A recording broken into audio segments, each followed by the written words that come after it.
আবারও একটি গল্প নিয়ে তোমাদের সামনে হাজির হলাম। গল্পের নাম বালিঘর।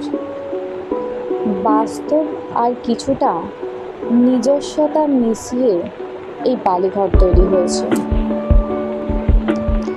জিৎ আর রিয়া পৃথিবীর দুই প্রান্তের মানুষ। রিয়ার গায়ের রং বেশ শ্যামলা, কিছুটা কালোই বলা যেতে পারে, কিন্তু মুখশ্রীটা বেশ ভালো। রিয়া নিজেকে বেশ সাজিয়ে গুছিয়ে রাখে, তাই তার গায়ের রং খুব একটা বাধা হয়ে দাঁড়ায় না তার জীবনে। অন্যদিকে জিৎ বেশ স্মার্ট এবং তার গায়ের রং উজ্জ্বল ফর্সা। জিতের সাথে রিয়া